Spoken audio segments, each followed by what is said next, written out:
Hi everyone! Kumusta kayo? So, ito yung first long-form content ko na i-share sa inyo, and it's about caterpillar and the ants. Dito natin makikita kung paano nabubuhay or nakaka-survive yung bawat insekto. Kasi nga sa kanila, life is a matter of survival. Sino nga ba sa kanilang dalawa or sa kanila ang may kakayahan na makasurvive?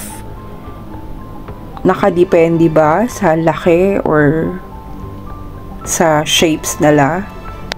Tignan natin.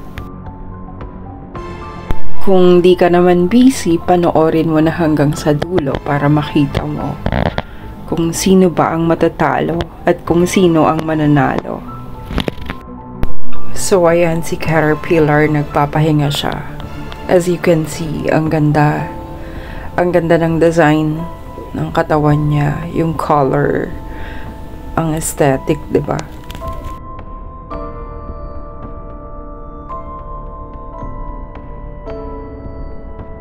Sa probinsya namin guys, sa Sorsogon, ang tawag dito is dangaw-dangaw. Ano tawag dito sa inyo? Share nyo naman. Dangaw-dangaw kasi, tignan nyo, para siyang nagme-measure. Yung movements niya, parang may mini-measure siya.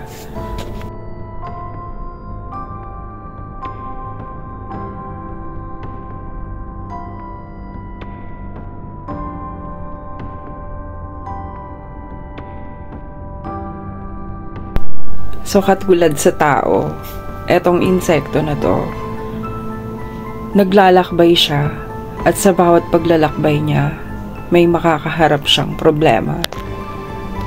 At yun ay ang langgam. Tignan nyo kung paano siya lumaban. Kung titignan nyong mabuti, pilit niyang tinatanggal yung langgam na nakakapit sa kanya. Kaya lang ang tindi nitong langgam kasi pag kumapit yung mandibles niya dun sa katawan ng caterpillar, ang hirap nang tanggalin. Tapos yung mga paa niyan, nakakapit talaga dyan sa semento. Kung mapapansin nyo, parang nakagante rin si caterpillar kay langgam kasi tignan nyo siya, parang luray na rin eh. Mukhang nadehado din siya. Kaya lang, nakakapit pa rin yung mandibles niya. So, nagtatry na tumakas tong si caterpillar, kaya lang may biglang dumating na isa pang langgam. At ang masaklap, yung kagat niya ay doon sa part na malapit sa ulo niya. So, mahihirapan siya ngayon na gumante.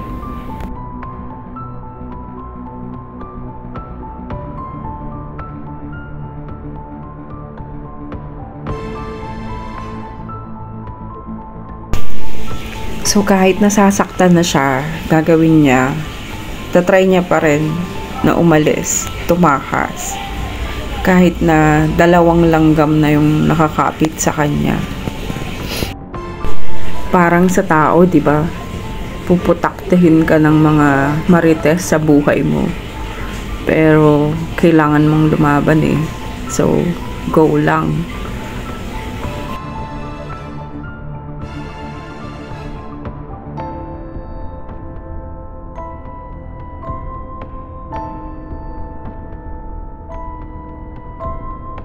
Sa una, iisipin mo kayang-kaya ni caterpillar yung mga langgam. Pero, kahit na ang liit ng langgam, pagka nagtulong-tulong sila, mahihirapan ka talaga. Mahihirapan yung caterpillar. Tignan mo yan, oh, yung isang yan. Ang kulit. Parang David and Goliath lang yung nangyayari dito. Tignan mo. Ang kulit na tong langgam na to. Tinatry niyang hatakin.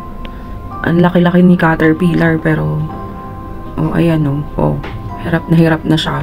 So dito hindi mahalaga kung maliit o malaki ka. Tingnan mo yung langgam, kaya niyang labanan yung caterpillar, 'di ba? So tayo kaya rin natin labanan yung mga higante sa buhay natin. So yun lang muna. Maraming salamat po sa panonood at mag-ingat po tayong lahat lagi. God bless you.